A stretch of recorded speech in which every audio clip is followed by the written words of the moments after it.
What's up, everyone? It's Tony here with Nerds Never Sleep, and it's time again for another weekly roundup. That's right, guys. This is the time of the week where I show you all of the figures, statues, and collectibles that I highlighted on the channel using things like YouTube Shorts, Instagram Reels, and TikToks, as well as photo galleries that I post on all the different social medias. So, one thing you might notice about this week, and it really wasn't intentional, and it just kind of ended up that way, was we got I guess we're going to call it Chibi week. And, you know, it wasn't something when I was setting up the figures for the week I initially planned on.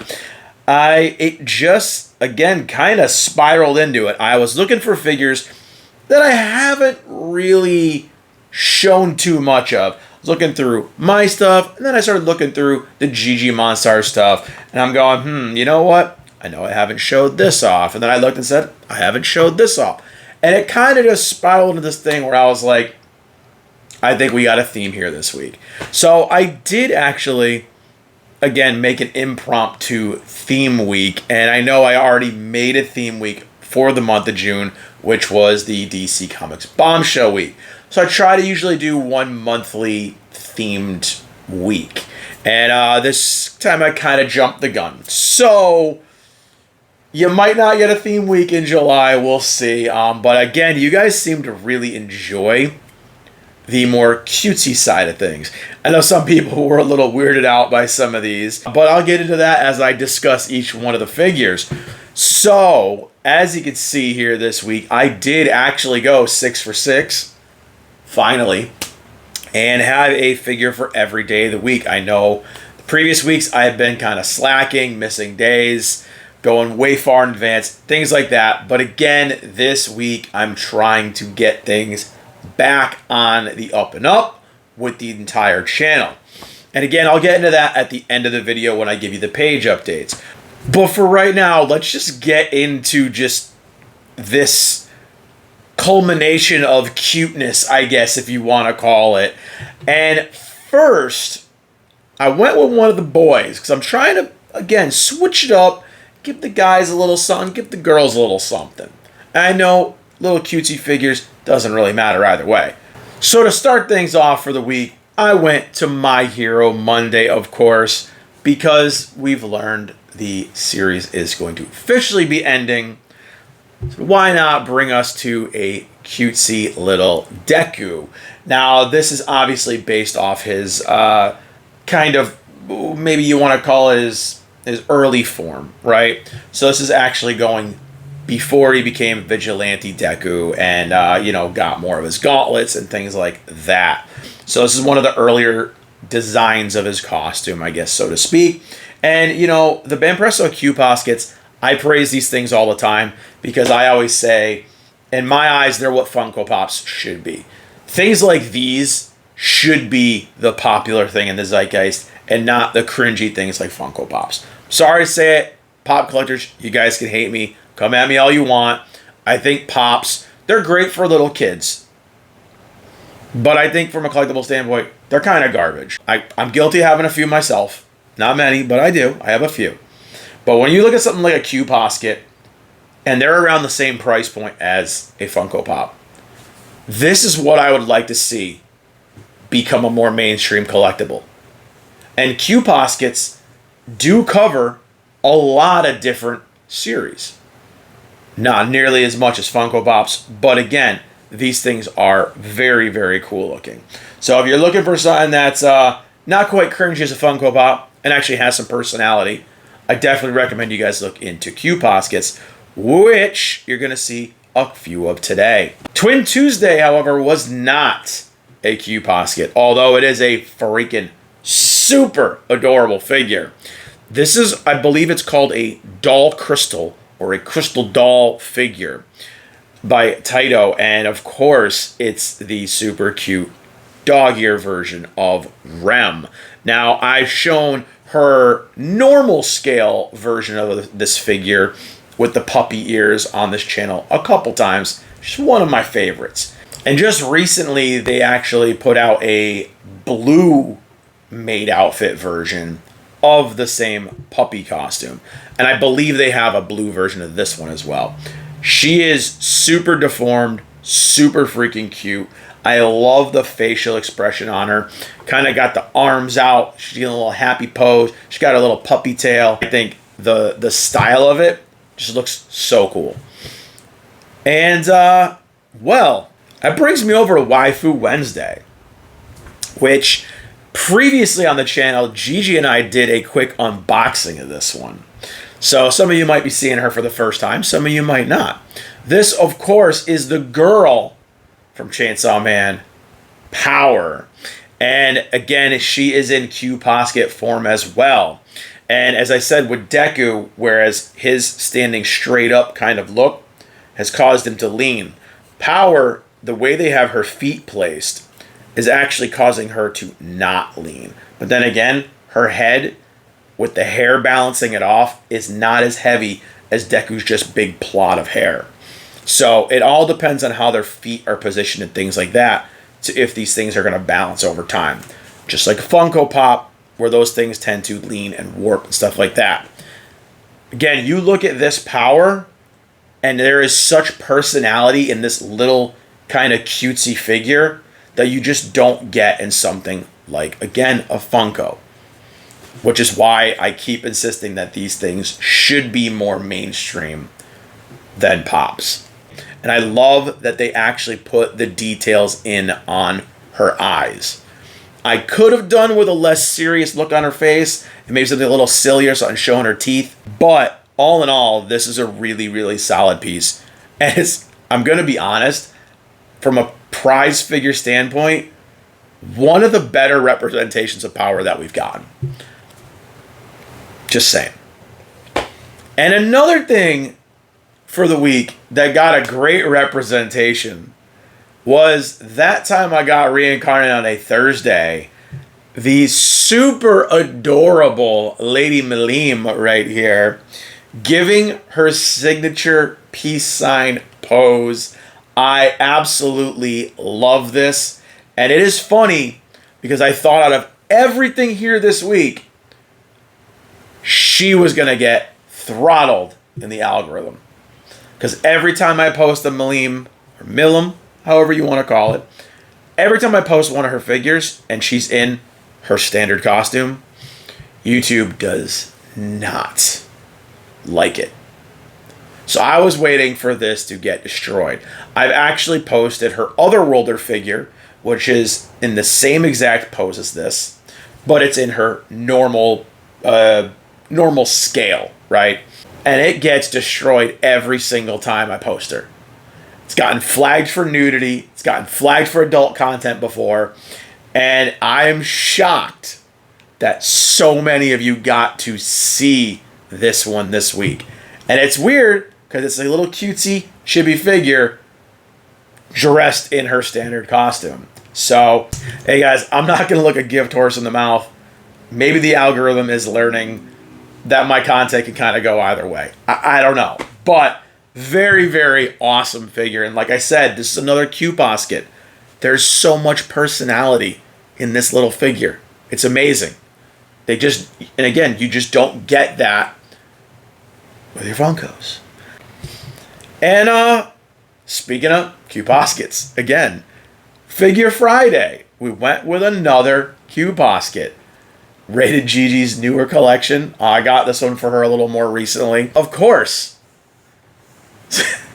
to frustrate one of the viewers on the channel, it's the Jujutsu Daddy. It's Gojo. And this is from Jujutsu Kaisen 0. And I love it. I think he looks absolutely amazing. They literally got his entire attitude down to a T in this little tiny figure. He's got the cocky look on his face, as cutesy as it is. The hair's done perfect. The pose, the mannerism, and the hands in the pockets, given that cocky aura. I absolutely love it. And I think they did such a fantastic job with this Gojo figure. And then I ended the week with something a little bit different. Got out of the Q-Posket kind of rump and went with this, I believe the pronunciation is a Pushit figure. And it's kind of a super cute, super chubby, super deformed version of figure. Now, this, of course, was Sword Art Saturday, and it was the girl Asuna in her Knights of the Blood costume. Now, these things she's a little hefty, but again, she has something the Q pockets that differentiates is she's got these super chunky, kind of blocky legs and feet. And it just works. I know this line doesn't have a very large amount of figures in this collection, but there are some coming out a little more recently. There have been some Anya's, yours, stuff like that. So they are building out a little bit more with this line if you guys are looking for something like this. I know they have several Anyas in this collection, and I think it's super freaking cute. I love Asuna. I'm a Sword Art fan. I know people love it or hate it. I am a Sword Art fan. I think this is absolutely just adorable. The way they did her face and everything else is so good. The eyes look on par with what people do with the freeing bunny girls. The way they're painted onto the face and the actual look on them is perfect. And I like that instead of giving her like a closed mouth or something like that, they gave her a little bit of personality with the open mouth and kind of looking like she's more happy than anything else. So again, this is, I believe it's pronounced Puchette or Puchette line, and I just think she's freaking adorable. And we do have the Anyas too. So if you guys want to see those as well, let me know and I'll show those off on a Figure Friday or something like that. But that's the lineup for this, again, impromptu Chibi week, I'm going to call it. Because, obviously we had a lot of really cute figures. And again, I did try to blend some of the boys into the mix. I do get that a lot. I cover too many female figures, too many female statues. Where's the guys? I try to give the ladies a little something to look at too. But when it's a super cute deformed week, I don't know much difference. But going into that, guys, you all really seem to enjoy these figures. They got a lot of views. They got a lot of interactions. I didn't have one slouch this week. So I was very, very happy about that. Now, if you guys would like to have more weeks like this in the future where I do cover more of the chibi, deformed kind of figures, let me know if this is something you guys want me to kind of throw into the mix, because I would definitely throw some stuff like this into the rotation. As far as the usual, where I give my pick of the week, it's tough. Because these are all really, really cool in their own way. But I honestly gotta go with this Asuna. Because I feel like she is definitely a unique standout out of all of these. I mean, I love the Gojo. I love the power. I love the I really do. The way these captured all the personalities of these characters is phenomenal. But this Asuna is, it's more of a standout piece. And I love that she has her sword out and everything else. So I think this one actually is going to be it for me. It's a tough choice, but I'm going to give it to Asuna this week.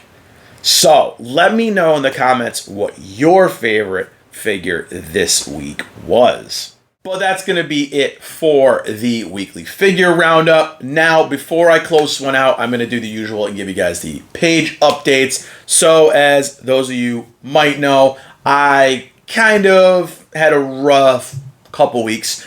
Didn't really put out a lot of content and didn't really do any streaming last week because we had crazy storms, brownouts, all kinds of crap going on over here, as well as a massive heat wave. So this week things have kind of settled back down and I'm getting back into my streaming, back into the swing of things again, trying to put out some more content in a more timely fashion to kind of keep things going. So I do have a couple of things on hand, kind of finishing up final touches on them. I do have an unboxing video for a bunny girl. You probably know which one it is, but there's a free and quarter scale bunny girl unboxing kind of ready to go. Finalizing my review of the Rippaverse comic books. I wasn't sure how I was going to format this, if I was going to do a review for each book or do everything all at once. I do have a lot of thoughts that I actually recorded on each one of the books and then comparing and contrasting each one. So it has been a little bit more challenging than a normal video because, again, this is like a review of books and things like that. It's not just me unboxing a statue or a figure and reviewing it. So it is a little different. So it's going to be it's kind of a learning experience for me right now, and I'm just playing it by ear. So I am still working on those as well. I have read all the books several times just so I have a little bit more nuanced kind of take on each one of the books. So that is coming. I just need to kind of organize everything in a cohesive kind of manner because right now it's just a bunch of jumbled up nonsense. And then I do have a Marvel Studios statue that I'm unboxing, kind of pulling out some of my stuff that I never opened before. And I think I have another Kuji figure that I lined up that I still have to edit. So there are a couple things kind of that need to get edited for the channel. And again, I have been back into the live streaming. If you guys know, I did start on Sunday with Shin Megami Tensei Vengeance. I know I already said that. And then today, while I was recording this video, stopped recording and went to stream Dead or Alive Extreme Volleyball 3 Scarlet Edition. And it already got age restricted on YouTube, of course, because, you know, girls in bikinis. But, you know, YouTube is going to YouTube. And, you know, cosplay girls and OnlyFans girls can go ahead and, you know, advertise themselves all over the place with no age restriction. But, hey, you know, a video game by all means is going to get age restricted. I did contest it. And I did do a super boomer moment where I accidentally turned off my mic during the stream and was yelling at the characters and nobody heard me. So if you guys were in there for the live, that is what happened. And I do apologize, but I will try to do better with hitting the mic button instead of the volume button by accident next time. And yeah, guys, that's it for the weekly roundup, the figures, and the page updates. So I'm going to give you the usual spiel. Say thank you guys for watching. Hope you enjoyed checking out all these adorable little figures this week. If you guys liked it, click the like button, click the subscribe button, click the share button, spread the nerdiness, follow on all the social media. All the links are down below. And I will be trying to post some purchase links for each one of these pieces that I can find down in the description as well. So if any of these catch your fancy, click the link. Buy them through that, support the channel, you know, all the good stuff. And that's it, guys. I'll see you all in the next video or in the next live stream. Bye, everyone.